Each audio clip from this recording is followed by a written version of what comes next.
Hello YouTube, this is Morgan, Airspeed Prime here at my next in my series of my top 10 favorite Transformers that I own. This is going to be for number 8, Transformers Prime Robots in Disguise Voyager class Dreadwing. Second Prime Voyager on the list, but yeah, let's get into this guy. Here he is in vehicle mode. Obviously this is the second of the kind of this mold of the kind of character that was in the show. There was Skyquake obviously before, but I think it was the Dreadwing mold that was actually released first, and then Skyquake was the repaint, which I don't actually have. But Dreadwing was the bigger character in the show, so that's why I got this guy. Now, I will say before I even start that I don't actually know where his power riser weapon is, the kind of light up thing, but I would have just criticized it anyway, so there's really no point even mentioning it. I wouldn't have mentioned it too much. I do still have his normal weapon, and that's his sword, which I'll mention more about later on. All I'll just say is, as you saw at the start, it can peg in at the top here if you need to store it anywhere. Nowhere really else for it to store. You can sort of attach it to the bottom like that if you really want to, but for the most part, you don't really need that. Anyway, this is Dreadwing in vehicle mode. Really cool jet. It just looks really nice. Just there's a nice level of kind of bulk to it. It doesn't feel as kind of light as a lot of jets perhaps do, and that really helps with the Voyager price point, I think. Here you can see the landing gear, which can go up and down. The two other landing gears are kind of molded into the sides of the legs. Only main criticism here is just that, like a lot of jet Transformers, it's basically a robot underneath a kind of jet shell. Thankfully, the transformation means that it's not necessarily just that. There's a lot that happens in the transformation, but I really like it. The main criticism obviously is just the hand sticking at the back, but there's a lot of nice details here, like this kind of nozzle right there with the jet. The gold looks really great with the kind of navy color and the silver and the transparent yellow.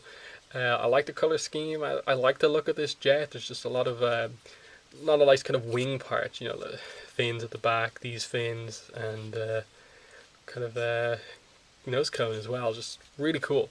But yeah, let's get into transforming this guy. I haven't transformed in a while, so excuse me if I'm discovering this as we go on. But as far as I remember, you tilt the nose cone down. You then unhook the legs from the kind of the way it's pegged in at the bottom, and that brings the tail fins with it. You then basically take these two sections, and they're also pegged in, and you just connect those two things together, and that basically makes his legs there underneath. You just move his feet into position like this, and then move the kind of fins up out of the way so they're not touching the ground. And that's basically the bottom section of him done. Then what you do is you take these two panels here and tilt them up, get them out of the way. You then tilt these sections up and kind of get them out of the way. And that's just getting a lot of the panels out of the way, getting the things into the right position. And you bring this whole assembly aside. And it's at this point you start to go like, whoa, what is happening here? There's a lot going on. But it's just a matter of just clearing everything out of the way and getting the stuff into the correct position. Move these bits to the sides, bring the head up, out of the way, and again, move everything the way you need to. You move these bits out to the side. You then also have to open these sections here. This is a really unique part of the transformation. You just unpeg those parts out, slide them to the side, and then you can sort of see the slider section here. You just slide these bits up like so. Same on the other side. And then you get this yellow section here and tilt it out, and then the nose cone kind of goes down to meet it. And you're starting to see the stuff take shape now.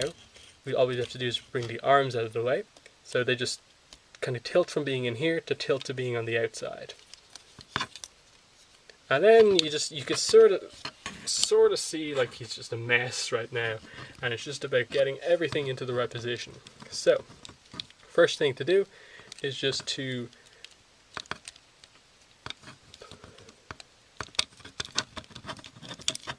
there we go. So, you just kind of bring everything up like that.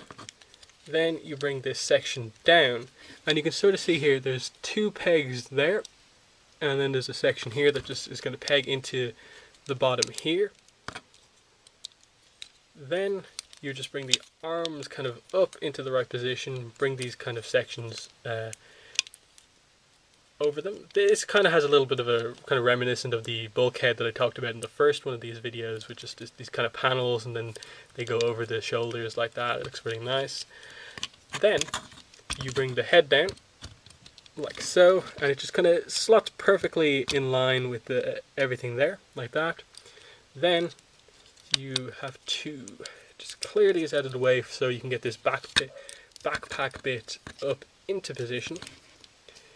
And it's just one of those, I'm not saying it's an awkward transformation, it's just not having done it in a while, you kind of just forget where everything goes. But yeah, that bit just slots up into place there. And then you can just angle these bits as you kind of need here. You just kind of have them out like that, I believe. So yeah, they're out like that. And that's basically Dreadwing in robot mode. And again, I'll get the camera moving into position now in just a moment, just finishing off the arms. And tilt the hand out the right way. There we go. Not the smoothest transformation I've ever seen. There's a lot of stuff happening there, but I do like it. I like that it's kind of an involved transformation and not just kind of super easy. But yeah, there he is. He looks really on model in terms of the show, what he looks like in the show. And there's just everything just kind of works. The color scheme again comes across very nicely. You have the kind of goldy, kind of transparent yellow throughout the design. That's the whole Powerizer gimmick. It's meant to light everything up. But as I said, the light isn't very strong, so you don't really get that effect too often. He is one of those Transformers Prime figures where the head mold is all rubber. Like, this is just completely rubber head, while a lot of the other ones are actually hard plastic. But it looks decent, you know, you can tell it's all rubber just with the way the kind of paint looks in some of the more detailed sections like the eyes. But it's not awful looking. I think that's the main thing to say there. And yeah, there you have a look at him. Just not a lot of nice little kind of bits. Like, look at the kind of knee pad designs there made out of rubber. The fins kind of come down to make almost kind of a even further kind of further back heel section almost. And then on the back, just, you know, even these sections kind of work nicely. You can position them how you want. And it just kind of looks like he can fly in robot mode as well, even though I don't think he does that in the show. But there we have him. Primarily, just a really nice look with the way all of the airplane fins kind of are in really nice positions on his robot mode, and then some of the kind of bits of sculpt specific for his robot mode also kind of remind you that he is a jet transformer, like just the way these kind of bits on his forearms kind of come out and look like aerodynamic wing parts. It's just very nicely done. Hands are in a little bit of an odd position, the way they're kind of splayed out like this. It's just like a really weird kind of pose almost. You can sort of see it there. It looks not the best looking hands, but they hold the sword perfectly fine. And yeah, just in terms of a sword wielding plane guy, he's pretty cool. Articulation wise, he's actually pretty good as well. You know, you've got the kind of standard universal shoulders, bicep swivel, hinge at the elbow, wrist swivel, and then you get a little bit of extra moment with the transformation joint in there if you really want to. These plane parts can move as well to kind of position it depending on where you have the shoulders, so that's nice. The head is on a ball joint. Doesn't have the best range of motion ever, but it's solid, you know. You can look up a bit, you can look down a bit, side to side, and then because of the hinges that it's on, you can, you know, move that a bit if you want even more.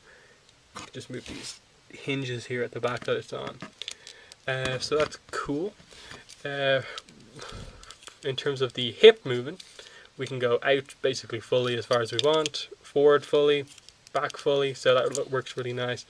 little bit of a kind of upper thigh swivel. Not too much, you can only go about that far. Knee bends 90 degrees, which is nice. And then not much in the ankle, but you can move this joint with transformation, though it really doesn't help you at all. But because of the way the stabilizers can be used here for extra stability, you can get some pretty decent poses and stuff like that. So he's not like really awkward to pose, even though he doesn't have the best kind of ankle articulation. No waist because of the way the kind of waist actually comes together in transformation, but it's pretty nice nonetheless. And these are, you can pose these a little bit. The joints are a little bit loose on mine right now, but you can pose these the way you want them. And then of course on the back you can actually store the sword in this kind of spot here, if you really want to. But yeah, that's that. And I actually really like that bit there, because if you actually look from the side, that's actually that kind of yellow bit that we tilted out early on with the transformation. That actually kind of is going kind of like from here, like all the way up here through his body. So I thought that was actually a really unique part of the transformation, that bit is angled in such a way where it comes out the back and is used as storage port. So that's really nice. But yeah, I just like how on model he looks. He's nicely articulated, looks good in robot mode, looks good in jet mode, though it still has the usual flaws of a jet transformer. But the main thing I praised this for is just show accuracy, and with a toy line based around a show, that's kind of what I want. It has an involved transformation, if a little bit kind of like, oh, how do I get this panel past this panel? But a lot happens, and I think it's a really good transformer, so that's why it places so highly on my list. But yeah, that's been my number 8 pick, Dreadwing, Voyager class from Transformers Prime Robots in Disguise line from a few years ago. But yeah, I'll be back next time around with my number 7 pick.